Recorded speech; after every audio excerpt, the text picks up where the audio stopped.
बोले भारत माता की, भारत माता की जय। आज 43 लगातार अनवरत चेहरे व्यती जिस तरह सूर्य और चंद्रमा निरंतर चलते रहता है, यह पृथ्वी अपने कक्ष में निरंतर घूर्णन करती है, सूर्य की परिक्रमा करती है। जिस तरह सभी ग्रह सूर्य की परिक्रमा करते हैं, और कहिए यह प्रकृति की जितना भी चीज़ है यह परिवर्तनशील है। पदार्थ विज्ञान भी कहता है पदार्थ कभी नष्ट नहीं होते हैं, बल्कि उनका रूपांतरण हो जाता है। और वेद भी, उपनिषद भी इसी बात को कहता है, आत्मा न पैदा होती है न मरती है, वह अनवरत रिफाइनमेंट होकर अनंत काल से, अनादि काल से वर्तमान काल तक यह सृष्टि अनवरत रूप से दौड़ रही है। आज जो विश्व में व्यथा वेदना दिखाई पड़ रही है, जो इतनी वैज्ञानिक प्रगति हो जाने के बावजूद हमारी बुद्धि चंद्रमा और मंगल तक पहुंच गई, लेकिन जीवन में मंगल क्यों नहीं हो पा रहा है। आज पूरा विश्व वेदना से गुजर रही है, कसक कराह पीड़ा वेदना से।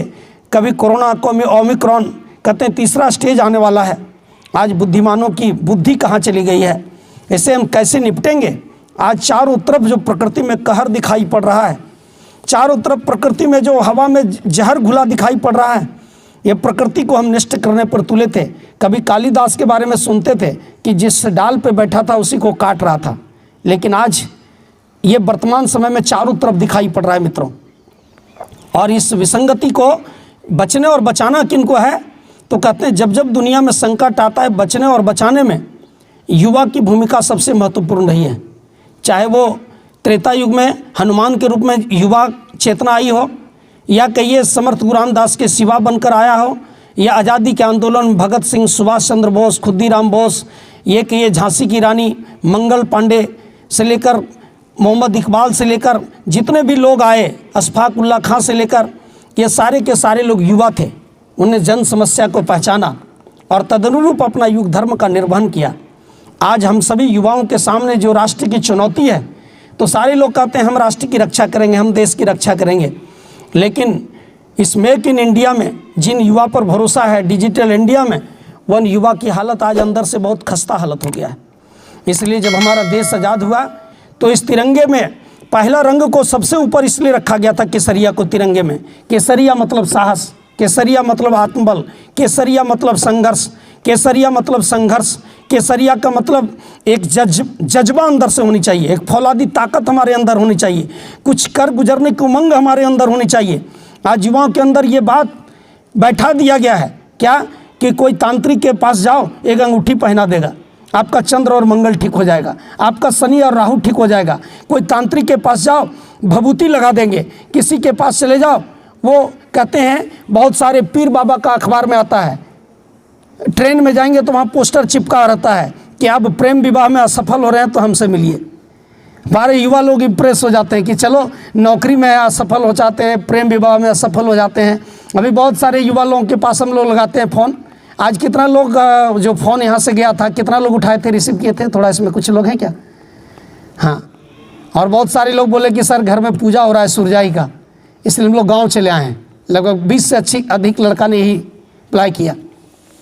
तो मित्रों, हम बहुत सारे लोगों का जब मोबाइल में टोन सुनते हैं कि अब तेरे बिना नहीं जीना, यदि प्यार में धोखा हो गया तो ज़िंदगी बेकार हो जाएगा, जी कि अधिकतर युवा का, अगर 100 युवा का आप अभी मोबाइल करिए तो रिंग टोन में कभी ये नहीं, किसी का रिंग टोन में ये सुनाई पड़ता है, सरफरोशी की तमन्ना अब हमारे दिल में है और देखना है जोश कितना बाजुए कातिल में है। आज ये युवाओं के रिंग टोन में नहीं सुनाई पड़ता है, मेरा रंग दो बसंती चोला, मेरा रंग दो बसंती चोला, इस चोले को भगत सिंह फेंका बम का गोला। आज युवाओं के रिंगटोन में यह सुनाई नहीं पड़ता है क्या, 14 वर्ष का खुद्दीराम बोस फांसी की ओर बढ़ रहा है और कहता आमे दो विदाई आमे घुरे हासी, हांस पे चढ़ वे फांसी, देख ले जगतवासी। आज युवाओं के रिंगटोन में यह नहीं सुनाई पड़ रहा है स्वराज हमारा जन्म सिद्ध अधिकार है। आज युवाओं के रिंगटोन में यह नहीं सुनाई पड़ रहा है नशा नाश की जड़ है भाई और इसने ही सब आग लगाई। आज युवाओं के रिंगटोन में क्या सुनाई पड़ रहा है, जिससे हमारी ज़िंदगी से कोई लेना देना नहीं है, हमारी ज़िंदगी से उसका कोई अभी नहीं है। हमारा तो रिश्ता होना चाहिए था अपना फिजिक्स से, अपना केमिस्ट्री से, अपना मैथमेटिक्स से, हमारा जो लक्ष्य था उससे। अब युवाओं के रिंगटोन में जब इस तरह की बातें सुनते हैं तो लगता है भगत सिंह की शहादत इस देश में बेकार चला गया। खुदीराम बोस पागल ही था जो 14 वर्ष में देश के लिए कुर्बानी दे दिया। उस अशफाक उल्लाह खां की कुर्बानी इस देश के लिए बेकार ही साबित हुआ। वो झांसी की रानी अपने कंधे पर बच्चे को बांध करके खूब लड़ी मर्दानी, उनका वो सरेंडर कर गई रहते अंग्रेज के सामने, तो उनको बड़ा पद मिल गया रहता। सुभाष जी नेताजी जो आज़ाद हिंद फौज का गठन किया, अंग्रेजों से यदि गठबंधन कर लिए होते तो उसी समय देश के प्रधानमंत्री घोषित हो गए रहते। भगत सिंह को उसी समय वायसराय बना दिया गया होता। इतना बड़ा पद का ऑफर मिल रहा था उन लोगों को, उनके क्रांतिकारी तेवर को देखकर। लेकिन एक युद्ध जीतकर हम आज़ाद हो गए, किंतु हाय स्वप्न लोक में तुरंत खो गए। हम स्वप्न लोक में खो गए हैं, हम तो बगल वाले के में खो गए हैं, हम तो सपने वाले के चक्कर में खो गए हैं। ऐसे युवा लोग क्या करेंगे? ये युवा का कौन सा करियर कंप्लीट होने वाला है? ये युवा कहाँ तक बढ़ेंगे? इसलिए मित्रों, आज युवाओं का, आज मोटिवेशन क्लास का जो हमारा मूल उद्देश्य है, अपने जीवन में केसरिया का रंग भरना है, साहस भरना है, अपने अंदर मनोबल भरना है। जब तक इस देश की 71% जनसंख्या जो 18 से 35 साल के बीच में जो युवा रक्त हैं, जो गर्म रक्त हैं, युवा चाहें तो हिंदुस्तान को फिर से केसरिया के ढांचे में बदल सकता है। जो युवा चाहें तो इस देश को फिर से एक नई फिजा दे सकते हैं, एक नया बदलाव का दिशा दिखा सकते हैं। यदि ये युवा चाहें तो आने वाले 10 वर्ष के बाद के हिंदुस्तान को पूरी तरह से व्यसन मुक्त बना सकते हैं। कैसे? हमको और किसी को नहीं बदलना है, हमको अपने आप को बदलना है। हम बदलेंगे तो देश बदलेगा। यदि आज 18 से 35 साल के युवा ये संकल्प ले लें कि हमारे बाप दादा गड़बड़ हो गए तो गड़बड़ हो गए, कोई बात नहीं, लेकिन भगत सिंह के तरीके से हम संकल्प लेते हैं कि हम अपने जीवन में किसी प्रकार का नशा नहीं करेंगे। आज इस लॉज में रुकते हैं, आकर के देखते हैं तो हॉस्टल के दीवारों पर, छत पर देखते हैं जाकर के, बाउंड्री वाल के किनारे किनारे कम से कम 100 से अधिक सिगरेट का वो पीने के बाद जो हो जाता है ना, थोड़ा सा बच जाता है पीछे वाला, वो पूरा बिखरा पड़ा है। ये युवा लोग क्या माता पिता समझ रहे होंगे। इसलिए झंडे के दूसरा रंग में क्या है? सादा। सादा का मतलब सोचते हैं लोग ईमानदारी, सादा का मतलब समझ लेते हैं सादा कपड़ा पहन लेना नेताजी की तरह, नील टिलोपाल होना। सादगी का मतलब था मित्रों, हमारा जीवन सिंपल होना चाहिए था, हमारा जीवन सादगी होना चाहिए था। सादगी का सही अर्थ है कि सबसे पहला, सादगी का पहला अर्थ था हमारा जीवन में किसी प्रकार का नशा नहीं होनी चाहिए। यदि आज के युवा या 71% युवा ये संकल्प ले लें तो आने वाले 10 वर्षों के बाद के हिंदुस्तान में शराब पीने वाले लोग मिलेंगे, बीड़ी पीने वाले लोग मिलेंगे, सिगरेट पीने वाले लोग मिलेंगे, पोर्न वीडियो देखने वाले लोग मिलेंगे। यह संकल्प है, इसलिए जवानी जिंदा दिली का नाम है। अपने अंदर केसरिया का साहस भरो मित्र। ये नहीं है 15 अगस्त 26 जनवरी में हम क्रिकेट के मैदान में चले जाते हैं। रांची में बहुत सारे लोग टिकट कटा कर गए थे, अभी हो रहा था ना 2020 का मैच, सभी लोग ऐसे ऐसे करके स्प्राइट पी रहे थे, सिगरेट पी रहे थे और क्या कर रहे थे? तिरंगा को लहराते। ये सिगरेट पीने वाले, ये स्प्राइट पीने वाले, this is a rotten water, ये शराब वाइन पीने वाले लोग देश की रक्षा करेंगे क्या? इसलिए हम लोगों ने यूथ मोटिवेशन के माध्यम से एक नारा दिया है, क्या? देश की रक्षा कैसे होगा? अपने स्वास्थ्य की रक्षा से। देश की रक्षा कैसे होगा? अपने स्वास्थ्य की रक्षा करना है। जब तक हमारे अंदर एबिलिटी नहीं होगी मित्र, आज देश की विसंगतियां, कहते हैं इस प्रकृति, कमजोर को, कायर को, नपुंसक को, डरपोक को, भीरू को, जादू टोना में विश्वास करने वाले को, भूत प्रेत में आस्था रखने वाले को, पल पल में डरने वाले को, कायर लोगों को प्रकृति कभी पसंद नहीं किया है। इस प्रकृति में वही राज किया है जो अपने आप को अंदर से मजबूत बनाया है। अंदर से जो फिट होगा वही 21वीं सदी के आने वाले समय में हिट होगा। आज क्या है? हम बाहर से पूरा फिट हो जाते हैं, लेकिन अंदर से बिहार वाला हालत है हमारा, मोकामा घाट वाला। बाहर से फिट फाट, अंदर से बोला अंदर से कितना नंबर ला रहे हैं सर? क्या करें, एग्जाम में जाते हैं माथे में जीव आ जाता है। बहुत सारे लड़के को कहते हैं क्या करते हैं सर? बोल सर अभी लाइब्रेरी में। अच्छा लाइब्रेरी में, और रात में क्या करते हैं? बोले रात में 11 बजे तक पोर्न वीडियो देखते हैं। भाई जहाँ से आपको कुछ मिलने वाला है, जहाँ से आपकी ज़िंदगी में बदलाव होने वाला है, उस जगह से तो आप संपर्क जोड़ते नहीं हैं, उस जगह से आप टैग होते ही नहीं हैं। टैग कैसे किनसे होते हैं? उस केकड़े वाले मित्रों से।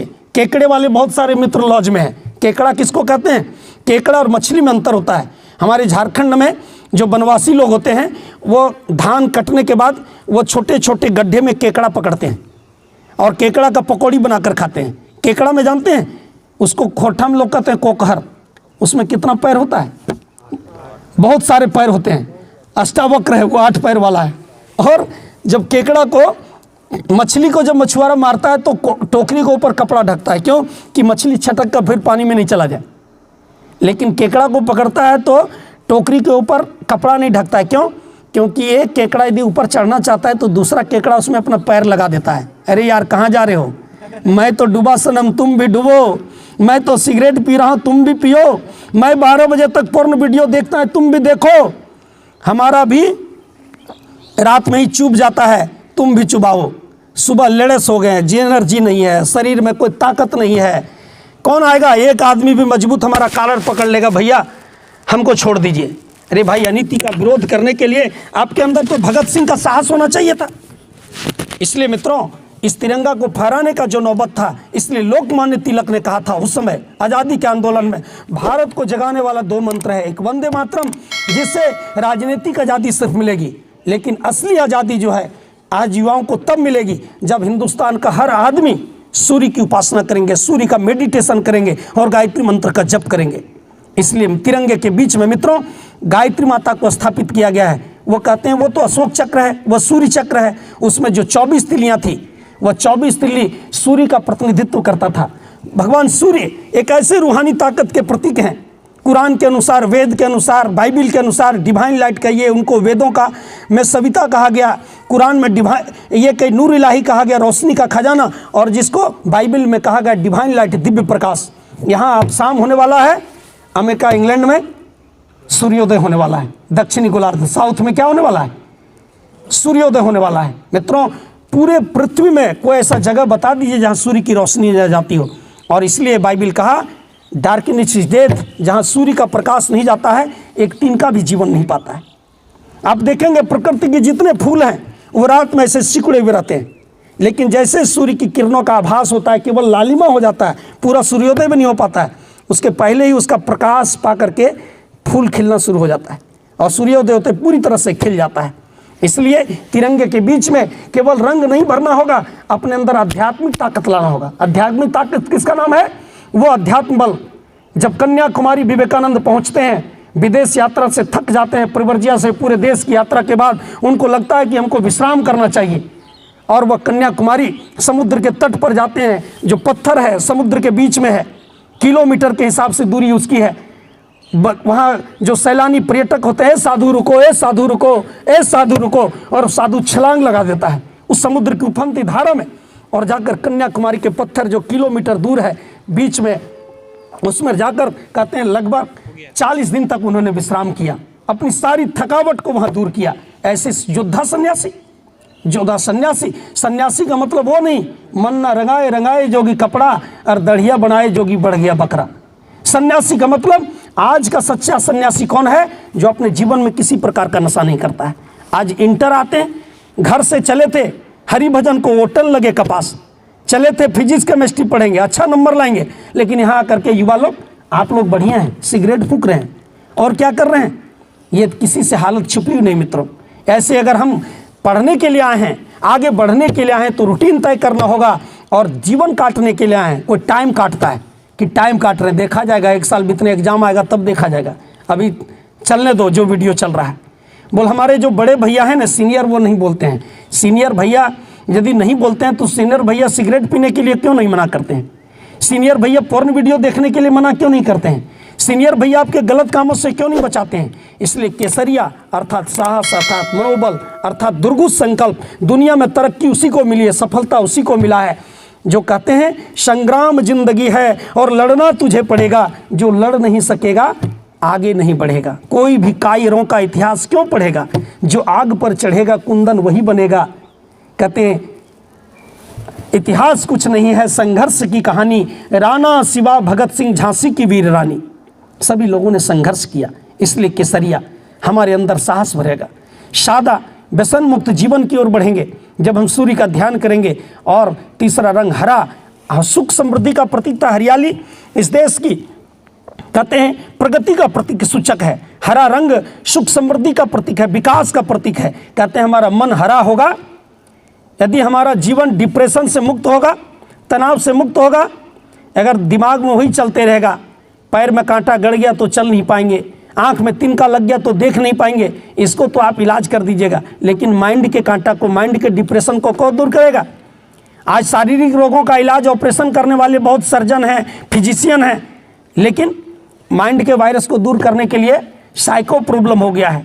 अभी एक बिरनी सरिया में शायद एक युवक अभी हाल में ही 2-3 दिन पहले उनका कुछ टैग हो गया था, पहले हजारीबाग में रहते थे, और वो फ़ोन किए, वो नहीं आई तो उन्हें जहर खाया और ये शहर ही छोड़ गया। मैं शहर छोड़ जाऊंगा, मैं पूरा दुनिया छोड़ जाऊंगा। अरे भाई, इसी के लिए आप आए थे संसार में क्या? आपका जीवन बड़ा अनमोल है और जीवन बनाने का सबसे महत्वपूर्ण समय विद्यार्थी जीवन है।